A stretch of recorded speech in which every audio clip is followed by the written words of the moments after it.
ভূমিষ্ঠ হয়েছিলে, তোমার মাঝে এক টুকরো সুতা পর্যন্ত ছিল না, বিষয় সম্পদের মালিক তুমি ছিলে না, কোনো কিছুই তোমার ছিল না। এই পৃথিবীতে আসার পর আমি তোমাদের কি বিষয় সম্পদ, টাকা পয়সা, বাড়ি গাড়ির মানে কি বানালাম?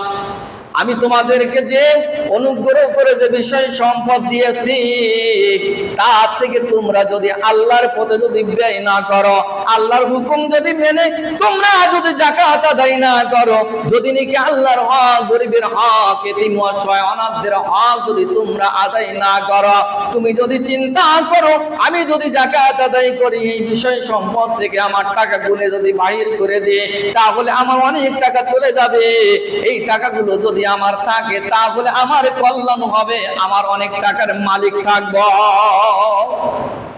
হুয়া খায়রুল লাহুম, তুমি যদি মনে করো যে আমি অনেক টাকার মালিক, এতে আমার কল্যাণ আছে, আল্লাহ বললেন বাল হুয়া শাররুল লাহুম, বরঞ্চ তোমাদের এতে কল্যাণ নাই, এতে রয়েছে তোমাদের জন্য অকল্যাণ, অমঙ্গল রয়েছে, এতে তোমাদের উপকার নাই, এতে রয়েছে তোমাদের জন্য ক্ষতি,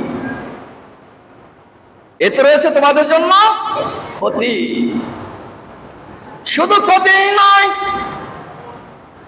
সায়ুতাওয়াকুনা মা বাখিলু বিহি ইয়াউমাল কিয়ামাহ, কিয়ামতের কঠিন ময়দানে তোমার এই সঞ্চয় করা, গচ্ছিত করা, জমানো এই টাকা পয়সা, সোনা দানা সব সেদিন হাজির হয়ে বিশাল বড় একটা কড়া সাপে পরিণত হয়ে যাবে, যে সাপের চোখের পিছন দিক দিয়ে দুই পাশে থাকবে কালো রেখা, টান দাগ থাকবে।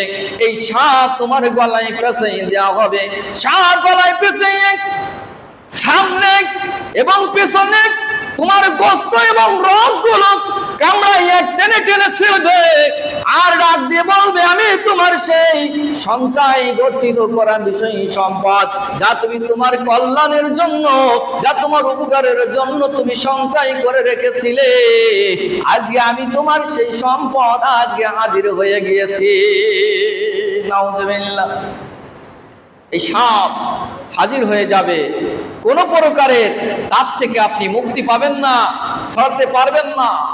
শুধু তাই নয়, আল্লাহ রাব্বুল আলামিন বললেন যে সোনা রূপা যেগুলো তোমরা গচ্ছিত করে রেখেছো, যার যাকাত তোমরা আদায় করো নাই, এইগুলা জাহান্নামের আগুনে উত্তপ্ত গরম করে এগুলা তোমাদের কপালে, পাশড়ে, পিঠে, বুকে এগুলো তোমাদেরকে সেকা দেয়া হবে। নাউজুবিল্লাহ। এগুলো দিয়ে সেকা দেওয়া হবে। এই কারণে আল্লাহ রাব্বুল আলামিন ডাক দিয়ে বললেন ওয়ালিল্লাহি মিরাসুস সামাওয়াতি ওয়াল আরদ, ও দুনিয়ার মানুষেরা তোমরা কি মন্তব্য করো, কি মনে মনে কল্পনা করো, কোন প্যাচ, কোন মারুফাত তোমরা দেখাতে চাও? তোমরা যা কিছু কল্পনা করো, মনের ভিতরে যা কিছু কল্পনা করো, যা কিছু তোমরা ভাবো, যা কিছু গুরমিশি করো না কেন, আসমানের নিচে জমিনের উপরে যা কিছু তোমরা ভাবনা চিন্তা করো, আমি আল্লাহ রাব্বুল আলামিন আসমান এবং জমিনের ভিতরে যা কিছু তোমরা পরামর্শ করো, আমি সমস্ত খবর আমি আল্লাহ রাখি। আল্লাহু বিমা তা'মালুনা খবীর। আমি আল্লাহ আসমান জমিনের মধ্যে যা কিছু আছে সব বিষয়ে আমি সর্বক্ষণ খবর রাখি। তোমরা কি ভাবতেছো আর কি করতে চাচ্ছ আর কি তোমরা করবা। আমার ভাইরা, যাকাত আদায় করতে হবে। আপনার জমিতে যদি ধান হয়,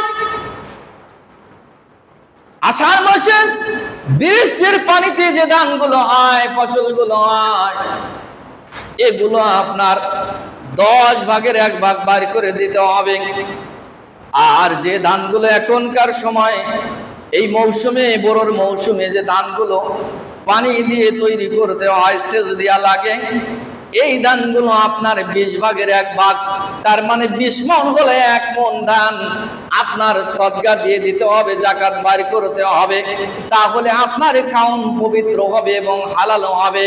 আর যদি আপনি বাইর করে না দেন, কড়াই গুন্ডাই যদি আদায় না করেন, আপনার জীবনে কষ্ট ক্লেশ করেও আপনি হারাম ভক্ষণ করছেন। লা ইয়াদখুলুল জান্নাতা